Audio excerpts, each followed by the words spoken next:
నమస్తే, welcome to big story. యుద్ధం అంటే దాడి, ఎదురు దాడి, ఆత్మరక్షణ, ఈ మూడు ఉండాలి. శత్రుపక్షం దాడి చేస్తే ఎదురు దాడి చేయాలి తప్పితే ఆత్మరక్షణ చర్యలు మాత్రమే తీసుకుంటే సరిపోదు. అలా చేస్తే ఓడిపోవాల్సిందే. ఇది యుద్ధ నీతి. ప్రస్తుతం కాంగ్రెస్ పార్టీ దాడి, ఎదురు దాడి సంగతి అటుంచి ఆత్మరక్షణ చర్యలు మాత్రమే తీసుకుంటుంది. అలా తీసుకోక తప్పని పరిస్థితిని బీజేపీ కల్పిస్తుంది. దాంతో కాంగ్రెస్ వివిధ రకాల వివాదాస్పద వ్యాఖ్యలపై వివరణలకే పరిమితమవుతుంది తప్ప బీజేపీపై దాడి చేయలేకపోతుంది. ఒక్క ముక్కలో చెప్పాలంటే మరెవరో తనను ఓడించాల్సిన అవసరం లేకుండా తనను తానే ఓడించుకుంటుంది. ఈ నేపథ్యంలో ఇవాల్టి big story Congress self goal.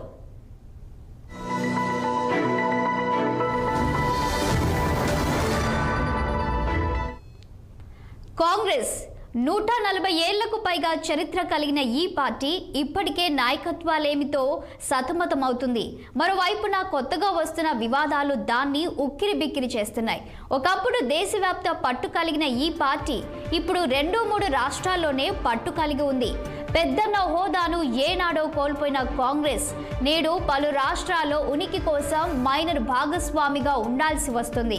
ఈ కష్టాల్లోనే పీకల్లోతులో మునిగిపోయిన కాంగ్రెస్ పార్టీకి కొత్తగా వస్తున్న వివాదాల కష్టాలు మరింత లోతులోకి పార్టీని తీసుకెళ్తున్నాయి. స్వయంకృత అపరాధాలు ఆ పార్టీని ఉక్కిరిబిక్కిరి చేస్తున్నాయి. కాంగ్రెస్ నేతలు, ఆ పార్టీతో సంబంధాలున్న వారు చేసే వ్యాఖ్యలే కమల దళానికి అస్త్రాలుగా మారుతున్నాయి. తన నెత్తిన తానే చెయ్యి పెట్టుకున్న భస్మాసురుడి ఉదాంతాన్ని కాంగ్రెస్ గుర్తు చేస్తుంది.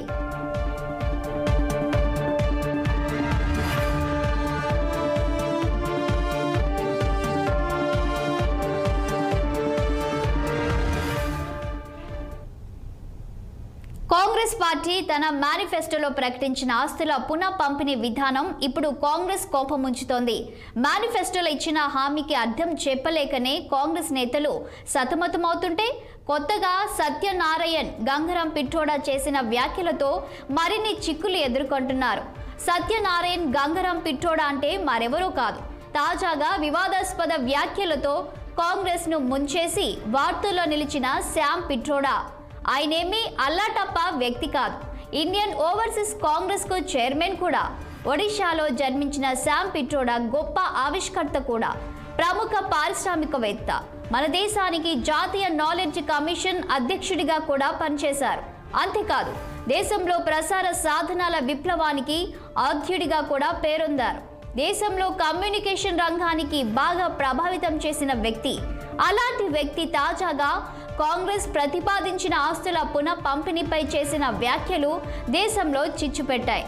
సాధారణ ప్రజానికాన్ని భయపెట్టాయి. కమల దళానికి ఊహించని అస్త్రాలుగా మారాయి.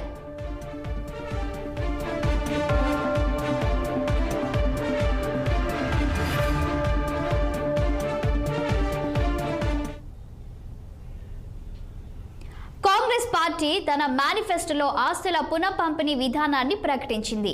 దీనికి మద్దతుగా అన్నట్లుగా శ్యామ్ పిట్రోడా అమెరికాలోని కొన్ని రాష్ట్రాల్లో ఉన్న చట్టాలను ప్రస్తావించారు. ఈ సందర్భంగా ఆయన ఏమన్నారంటే, అమెరికాలో వారసత్వ పన్ను చట్టం ఉంది. ఒక $100 మిలియన్ సంపద ఉన్న వ్యక్తి మరణిస్తే ఆయన వారసులకు 45% సంపద మాత్రమే లభిస్తుంది. మిగిలిన 55% సంపద ప్రభుత్వ పరమవుతుంది. ఇదెంతో ఆసక్తికరమైన చట్టం. అది నాకు నచ్చింది కూడా. ఈ చట్టం ఏం చెబుతుందంటే, మీరు మీ తరంలో సంపాదించుకున్నారు, ఇప్పుడు మీరు ఈ లోకం నుంచి వెళ్ళిపోతున్నారు. మీరు మీ సంపదను ప్రజలకు అప్పగించాల్సి ఉంటుంది. అయితే మొత్తం సంపద కాదు, మీరు సంపాదించుకున్న దానిలో సగం మాత్రమే ప్రజలకు ఇవ్వాలి. భారతదేశంలో ఇలాంటి చట్టం లేదు. దేశంలో 10 బిలియన్ల ఆస్తి ఉన్న వ్యక్తి చనిపోతే ఆ 10 బిలియన్ల ఆస్తి మొత్తం కూడా వారసులకే దక్కుతుంది, ప్రజలకు ఏమీ దక్కదు. అదే అమెరికాలో అయితే ఆస్తిలో సగ భాగం ప్రజలకు చెందుతుంది. ఇలాంటి అంశాలన్నీ ఇప్పుడు ప్రజలు చర్చించాలి. చర్చలో చివరకు ఎలాంటి ఫలితం వస్తుందో నాకు తెలియదు. అయితే మనం ఆస్తుల పునః పంపిణీ గురించి, కొత్త విధానాల గురించి, కొత్త కార్యక్రమాల గురించి మాట్లాడుకుంటున్న సందర్భంలో అదంతా కూడా సాధారణ ప్రజల కోసమే అని ఆయన అన్నారు. కాంగ్రెస్ పార్టీ ప్రకటించిన ఆస్తుల పునః పంపిణీపై Indian overseas Congress chairman Sam Pitroda చేసిన వ్యాఖ్యలు ఇప్పుడు కొత్త వివాదాలను తెరపైకి తీసుకువచ్చాయి. So if, let's say, one has $100 million worth of wealth, and when he dies, he can only transfer probably 45% to his children. 55% is grabbed by government. Now that's an interesting law. It says, you in your generation made wealth. You are leaving now. You must leave your wealth for public. Not all of it, half of it. Which to me sounds fair. In India, you don't have that. If somebody is worth 10 billion and he dies, his children get 10 billion. Public get nothing. And law says, you get half of it, public gets half of it. So these are the kind of issues people will have to debate, discuss. I don't know what the conclusion would be at the end of the day.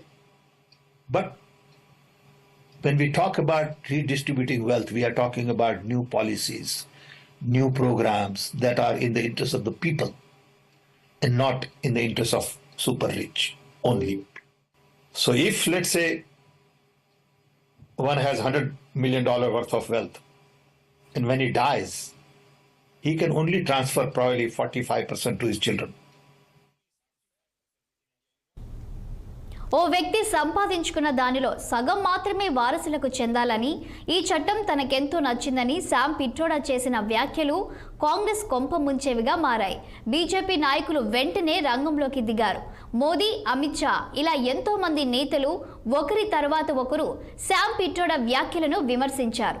Congress party అధికారంలోకి వస్తే వారసత్వ పన్ను విధిస్తుందని విమర్శించారు. దీంతో Congress party ఆత్మరక్షణలో పడినట్లయింది.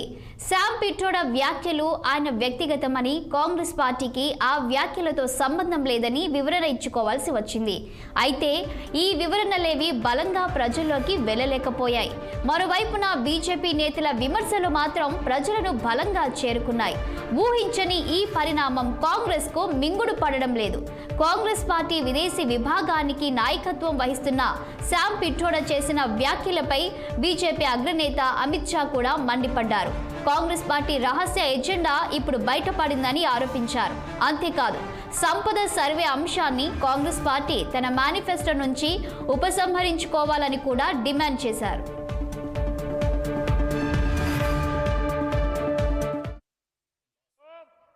उससे भी एक कदम आगे चले गए हैं. अब कांग्रेस का कहना है कि वो इनहेरिटेंस टैक्स लगाएगी. माता पिता से मिलने वाली विरासत पर भी टैक्स लगाएगी. आप जो अपनी मेहनत से संपत्ति जुटाते हैं वो आपके बच्चों को नहीं मिलेगी, बल्कि कांग्रेस सरकार का पंजा उसे भी आपसे छीन लेगा. यानी कांग्रेस का मंत्र है कांग्रेस की लूट.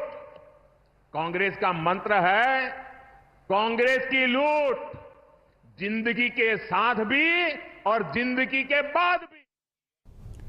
1984లో నాటి ప్రధాని ఇందిరాగాంధీ ఆహ్వానంపై శామ్ పిట్రోడా భారతదేశానికి వచ్చారు. Centre for development of telematics అంటే CDAT-ను ప్రభుత్వ రంగ సంస్థగా ప్రారంభించారు. 1987లో రాజీవ్ గాంధీ హయాంలో ఆయనకు సహకరిస్తూ భారత స్వదేశీ, విదేశీ టెలికమ్యూనికేషన్ విధానాలకు రూపకల్పన చేశారు. దేశంలో మొన్నటి వరకు మనం చూసిన STD బూత్ల ఏర్పాటు ఘనత ఆయనదే. VP సింగ్ హయాంలో శామ్ పిట్రోడా తిరిగి అమెరికా వెళ్లిపోయారు. 2004లో రాహుల్ గాంధీ ప్రత్యేక ఆహ్వానంపై పాలసీ సలహాదారుగా మారారు. కాంగ్రెస్ హయాంలో మన్మోహన్ సింగ్ ప్రభుత్వం ఏర్పడినప్పుడు Sam Pitroda national knowledge commission కు చైర్మన్ గా కూడా పనిచేశారు. కాంగ్రెస్ పార్టీతో ఆయనకున్న అనుబంధమే ఇప్పుడు కాంగ్రెస్ పార్టీకి బాగా ఇబ్బందికరంగా మారింది. తమ పార్టీకి ఎంతో కావలసిన వ్యక్తి చేసిన వ్యాఖ్యలనే అవి ఆయన వ్యక్తిగతమని ప్రకటించాల్సిన పరిస్థితి ఏర్పడింది. కాంగ్రెస్ పార్టీ విదేశీ విభాగానికి నాయకత్వం వహిస్తున్న శామ్ పిట్రోడా చేసిన వ్యాఖ్యలు తమ పార్టీ విధానం కాదని కాంగ్రెస్ నాయకులు వాపోతున్నారు.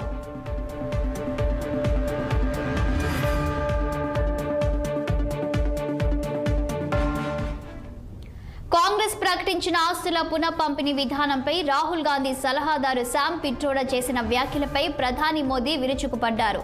తల్లిదండ్రులు తమ పిల్లలకు వారసత్వంగా అందించే సంపదపై కాంగ్రెస్ కన్నేసిందని, వారసత్వ పన్ను తెచ్చే ఆలోచనలో ఉందని విమర్శించారు. ఛత్తీస్గఢ్లో జరిగిన బహిరంగ సభలో మోదీ మాట్లాడుతూ కాంగ్రెస్ అత్యంత ప్రమాదకర ఆలోచనలు ఇప్పుడు బయటపడుతున్నాయని దుయ్యబట్టారు. కాంగ్రెస్ రాజు కుటుంబానికి చెందిన యువరాజు సలహాదారు అయిన శామ్ పిట్రోడా గతంలో మధ్యతరగతిపై అధిక పన్నులు విధించాలని సలహా ఇచ్చారు. ఇప్పుడు మరింత ప్రమాదకరమైన ఆలోచన చేస్తున్నారు. ఇప్పుడు కాంగ్రెస్ పార్టీ వారసత్వ పన్నును తెరపైకి తీసుకువచ్చిందంటూ విమర్శించారు.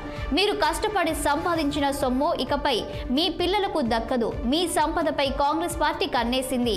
మీ జీవిత కాలంలో మిమ్మల్ని దోచుకున్న కాంగ్రెస్ పార్టీ మీరు చనిపోయిన తరువాత కూడా మిమ్మల్ని దోచుకుందామని ప్లాన్ వేసింది అంటూ విమర్శించారు. ఈ విమర్శకు ప్రధాని మోదీ ఎల్ఐసి ట్యాగ్ లైన్ నుంచి స్ఫూర్తి పొందినట్లుగా ఉంది. జిందగీ కే సాత్ భీ జిందగీ కే బాద్ భీ అనేది ఎల్ఐసి ప్రఖ్యాత ట్యాగ్ లైన్. మీరు జీవించి ఉన్నప్పుడే కాదు, మీరు చనిపోయిన తర్వాత కూడా మీ వారసులకు కూడా తోడుగా ఉంటామనే ఉద్దేశంతో ఎల్ఐసి ఆ ట్యాగ్ లైన్ ఉపయోగిస్తుంది. దాన్నే మోదీ కాస్తంత మార్చేసి జీవించి ఉన్నప్పుడే కాదు, చనిపోయిన తర్వాత కూడా వారసత్వ పన్నుతో కాంగ్రెస్ మిమ్మల్ని దోచుకుంటుంది అని కాంగ్రెస్ పార్టీని విమర్శించారు. एक कदम आगे चले गए हैं। अब कांग्रेस का कहना है कि वो इनहेरिटेंस टैक्स लगाएगी, माता पिता से मिलने वाली विरासत पर भी टैक्स लगाएगी। आप जो अपनी मेहनत से संपत्ति जुटाते हैं वो आपके बच्चों को नहीं मिलेगी, बल्कि कांग्रेस सरकार का पंजा उसे भी आपसे छीन लेगा। यानी कांग्रेस का मंत्र है कांग्रेस की लूट, कांग्रेस का मंत्र है कांग्रेस की लूट, जिंदगी के साथ भी। కాంగ్రెస్ పార్టీ తన మేనిఫెస్టోలో ప్రకటించిన వివిధ అంశాలు ఇప్పుడు బ్యాక్ ఫైర్ అవుతున్నాయి. మతపరమైన రిజర్వేషన్లు కల్పిస్తామని, సైనిక దళాలకు సైతం వాటిని విస్తరిస్తామని కాంగ్రెస్ తన మేనిఫెస్టోలో హింట్ ఇవ్వడం ఇప్పుడు మరో వివాదానికి దారితీసింది. సమాజంలో ప్రతి వ్యవస్థను కూడా విభజించేందుకు కాంగ్రెస్ ప్రయత్నిస్తోందని రక్షణ శాఖ మంత్రి రాజ్నాథ్ సింగ్ విమర్శించారు. కాంగ్రెస్ పార్టీ ప్రతిపాదిస్తున్న మతపరమైన రిజర్వేషన్లు సైన్యానికి విస్తరించే అవకాశం ఉందని, అది దేశ సమగ్రతను దెబ్బతీస్తుందని రాజ్నాథ్ సింగ్ అన్నారు. విశాఖపట్నంలో బీజేపీ, తెలుగుదేశం, జనసేన కూటమికి మద్దతుగా జరిగిన మేధావుల సమావేశంలో ఆయన మాట్లాడారు. కాంగ్రెస్ పార్టీ గొప్పగా చెప్పే సచార్ కమిటీ నివేదికను ఆయన ఈ సందర్భంగా ప్రస్తావించారు. సైన్యంలో మతపరమైన లెక్కలు తీయాల్సిందిగా సచార్ కమిటీ సూచించడాన్ని గుర్తు చేశారు. మైనారిటీల బుజ్జగింపు, ఓటు బ్యాంకు రాజకీయాలు కాంగ్రెస్ డిఎన్ఏలోనే ఉన్నాయన్నారు. అవిభక్త ఆంధ్రప్రదేశ్ను కాంగ్రెస్ పార్టీ తన కమ్యూనల్ లేబొరేటరీగా ఉపయోగించుకుంటుందని అన్నారు. ఎస్సీ, ఎస్టీ, ఓబీసీ రిజర్వేషన్లను తగ్గించి మైనారిటీలకు రిజర్వేషన్లు కల్పించేందుకు కాంగ్రెస్ పార్టీ ప్రయత్నించిందని ఆరోపించారు. ఈ ప్రయత్నాన్ని న్యాయ వ్యవస్థ తోసిపుచ్చడాన్ని కూడా గుర్తు చేశారు. ఎలాంటి న్యాయపరమైన ప్రావిజన్లు లేకుండానే మైనారిటీలకు వివిధ రంగాల్లో అవకాశాలు కల్పించేందుకు కాంగ్రెస్ పార్టీ ప్రయత్నిస్తుందన్నారు. కాంగ్రెస్ మేనిఫెస్టోలోని మైనారిటీ అధ్యాయాన్ని రాజ్నాథ్ సింగ్ ప్రస్తావించారు.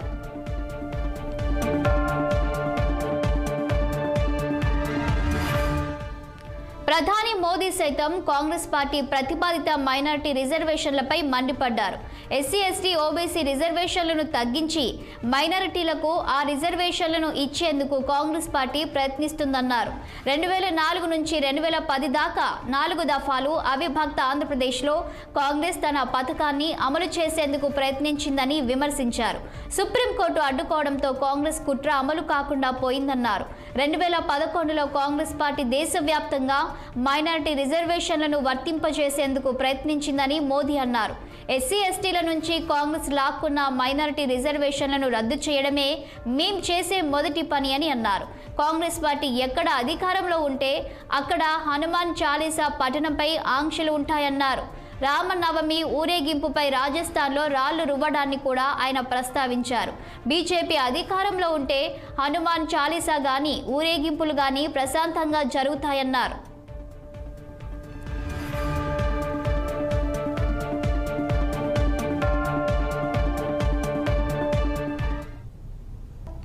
కాంగ్రెస్ కాంగ్రెస్ నాయకులు చేసిన వ్యాఖ్యలు బ్యాక్ ఫైర్ కావడం ఇదే మొదటిసారి కాదు. గతంలో పాకిస్తాన్పై సర్జికల్ దాడుల సందర్భంగా అందుకు సాక్ష్యాలు చూపించాలని కాంగ్రెస్ నేతలు చేసిన వ్యాఖ్యలు ఆ పార్టీకే ఇబ్బందులు తెచ్చిపెట్టాయి. అప్పట్లో చౌకీదార్ అనే పదం విషయంలోనూ ఇలానే జరిగింది. ఆ తరువాత పరివార్ అనే పదం విషయంలోనూ ఇలాగే జరిగింది. ఆ రెండు సందర్భాల్లోనూ మై చౌకీదార్, మోదీ పరివార్ లాంటి మోదీ అనుకూల పోస్టులతో సోషల్ మీడియా హోరెత్తిపోయింది. మొన్నటికి మొన్న శక్తి పదంపై రాహుల్ గాంధీ కామెంట్స్ కూడా బ్యాక్ ఫైర్ అయ్యాయి. ఇక ఈవీఎంల విషయానికి వస్తే కాంగ్రెస్ నేతల ఆరోపణలన్నీ అపోహలన్నీ రుజువైంది. ఈవీఎంల వాడకం విషయంలో జోక్యం చేసుకునేందుకు సుప్రీంకోర్టు నిరాకరించింది.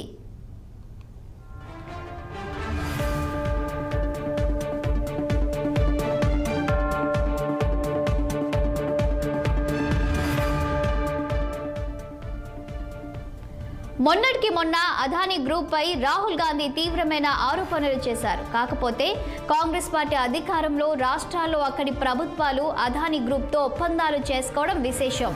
ఇక రాహుల్ గాంధీ చేసిన భారత్ జోడో న్యాయయాత్ర సందర్భంగా పలు చోట్ల మోదీ అనుకూల నినాదాలు వినిపించాయి. మరో సందర్భంలో ఒక సభలో ప్రసంగిస్తున్న రాహుల్ మీకు జీఎస్టీ మేలు చేసిందా అని ప్రజలను ప్రశ్నించారు. ఆ సమావేశానికి హాజరైన వారిలో చాలా మంది వ్యాపారులు ఉన్నారు. జీఎస్టీ తమకు మేలు చేసింది అని వారంతా చేతులెత్తడంతో రాహుల్ గాంధీ కంగు తినాల్సి వచ్చింది. సోషల్ మీడియాలో ఇలాంటి వీడియోలు వైరల్గా మారాయి.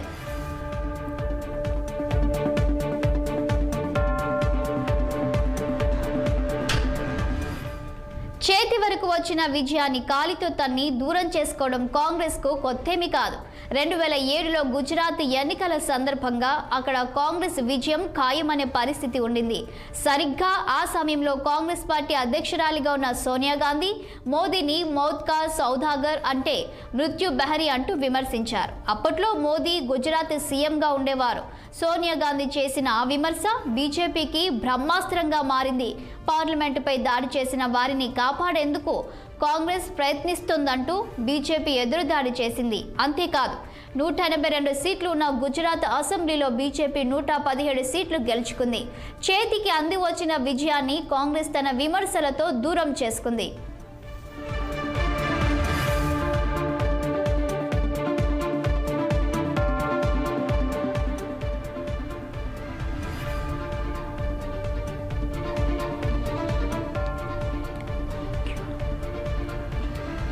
రెండు 2014 లోక్సభ ఎన్నికల సమయంలో నరేంద్ర మోదీ బీజేపీ నుంచి ప్రధాని అభ్యర్థిగా రంగంలోకి ఉన్నారు. అప్పటికే దేశంలో మోదీ వేవ్ కాస్తంత ప్రారంభమైంది. సరిగ్గా ఆ సమయంలో మనీష్ శంకర్ అయ్యర్ ఓ వ్యాఖ్య చేశారు. మోదీ కావాలనుకుంటే కాంగ్రెస్ సమావేశాల్లో ఛాయ్ అమ్ముకోవచ్చు అని అన్నారు. అలా వచ్చిన ఛాయ్ వాలా దేశానికి 2 సార్లు ప్రధాని అయ్యారు. మూడోసారి ప్రధాని అయ్యేందుకు పరుగులు తీస్తున్నారు.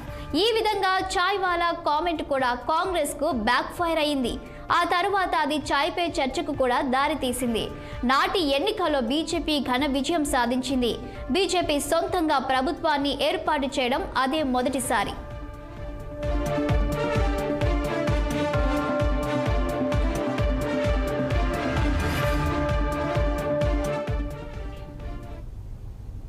బ్యాక్ ఫైర్ ఉదంతాలు మరింకెన్నో కూడా ఉన్నాయి. 2019లో లోక్సభ ఎన్నికల సందర్భంగా ఆ సమయంలో ఫ్రాన్స్తో జరిగిన ఒప్పందం కాంగ్రెస్ కు ప్రధాన ప్రచారాస్త్రంగా ఉండింది. ఆ సమయంలో రాహుల్ గాంధీ చౌకీదార్ చోర్ హే అంటూ వ్యాఖ్యానించారు. దానికి ప్రతిగా బీజేపీ మైబీ చౌకీదార్ హూ అంటూ క్యాంపెయిన్ చేసింది. సోషల్ మీడియా అంతా మైబీ చౌకీదార్ నినాదంతో ప్రతిధ్వనించింది. ఆ దెబ్బకు కాంగ్రెస్ చరిత్రాత్మక ఓటమి చవిచూసింది. బీజేపీ 353 సీట్లతో ఘన విజయం సాధించింది. బ్యాక్ ఫైర్ అయ్యే వ్యాఖ్యలు చేయడం సోనియా గాంధీ, రాహుల్ గాంధీలకే పరిమితం కాలేదు. కాంగ్రెస్ పార్టీ ప్రెసిడెంట్ మల్లికార్జున ఖర్గే కూడా అదే బాటలో పయనించారు. గుజరాత్ ఎన్నికల సందర్భంగా ఆయన మోదీని రావణ్ అంటూ విమర్శించారు. దాన్ని కూడా మోదీ పాజిటివ్ గానే స్వీకరించారు. గుజరాత్ రాష్ట్రం రామ భక్తులకు నిలయం అనే విషయం కాంగ్రెస్ కు తెలియదు. శ్రీరాముడిని నమ్మని కాంగ్రెస్ ఇప్పుడు నన్ను టార్గెట్ గా చేసుకొని రామాయణం నుంచి రావణుడిని తీసుకొచ్చింది అంటూ బదులిచ్చారు. ఆ ఎన్నికల్లోనూ బీజేపీ ఘన విజయం సాధించింది.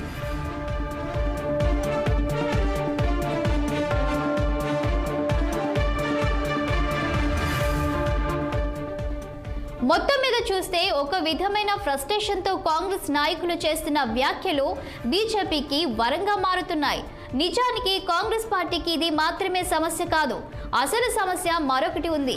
నిజానికి కాంగ్రెస్ పార్టీ అనేది ఒక పార్టీ కాదు. స్వాతంత్ర్యం రావడానికి ముందు అన్ని రకాల భావజాలాలకు చెందిన వారు కాంగ్రెస్ వేదికగా పనిచేశారు. స్వాతంత్ర్యం వచ్చిన తర్వాత కాంగ్రెస్ను రద్దు చేయాలని కూడా గాంధీజీ సూచించారు. కాకపోతే నెహ్రూ లాంటి వారు అందుకు ఇష్టపడలేదు. దాంతో నెహ్రూ సారథ్యంలో కాంగ్రెస్ మనుగడ మొదలైంది. అప్పట్లో నెహ్రూ సోషలిజం, అలీన విధానం, మిశ్రమ ఆర్థిక వ్యవస్థ సిద్ధాంతాలతో ఆ పార్టీని నడిపించారు. ఇందిరాగాంధీ హయాం వచ్చేసరికి సిద్ధాంతాలేవీ లేకుండా పోయాయి. పార్టీలో చీలికలు మొదలయ్యాయి. గరీబీ హఠావో, బ్యాంకుల జాతీయకరణ, 20 సూత్రాల కార్యక్రమం, మైనారిటీల బుజ్జగింపు లాంటి వాటితో ఇందిరాగాంధీ నెట్టుకు వచ్చారు. ఆ తరువాత మారిన పరిస్థితుల నేపథ్యంలో కాంగ్రెస్కు ఓ సిద్ధాంతం అంటూ లేకుండా పోయింది. ఆ ప్రభావమే ఇప్పుడు కనిపిస్తోంది.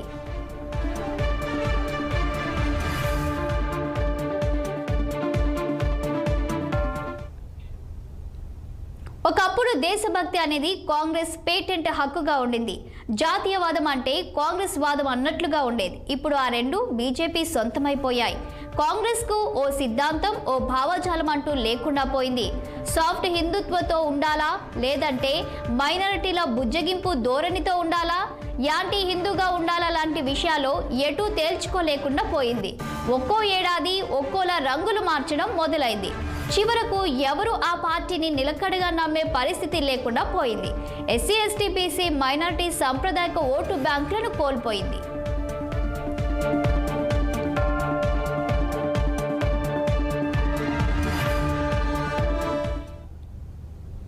ఇప్పుడు బీజేపీపై వ్యతిరేకత ఒక్కటే కాంగ్రెస్ పార్టీని నిలబెట్టేదిగా మారింది. అంటే ఆ పార్టీ మనుగడకు కూడా బీజేపీనే ఆధారంగా మారిపోయింది. ఓ సిద్ధాంతం, భావజాలం లేని పార్టీలు రాజకీయాల్లో మనుగడ సాధించలేవు. అవి కుటుంబ పార్టీల మాదిరిగానే ఉంటాయి. పేరుకు మల్లికార్జున ఖర్గే కాంగ్రెస్ పార్టీ ప్రెసిడెంట్ అయినా ఆ పార్టీలో నేటికి కుటుంబ పాలననే కొనసాగుతుంది. అందుకే నెహ్రూ కుటుంబ సభ్యులను వదిలించుకొని కొత్త భావజాలంతో ప్రజల ముందుకు వస్తే తప్ప ఆ పార్టీ మనుగడ కొనసాగదనే వ్యాఖ్యలు కూడా వినిపిస్తున్నాయి. ఈలోగా కాంగ్రెస్ పార్టీ ప్రకటనలు, ఆ పార్టీ నేతల వ్యాఖ్యలు బ్యాక్ ఫైర్ అయ్యే అవకాశాలు మాత్రం చాలానే ఉన్నాయి. ఎప్పటికప్పుడు కాంగ్రెస్ పార్టీ సెల్ఫ్ గోల్ చేసుకుంటూనే ఉంది. కాంగ్రెస్ పార్టీ ఓడిపోతే ఆ ఘనత దక్కేది కాంగ్రెస్ పార్టీకి అంటే అతిశయోక్తి కాదు.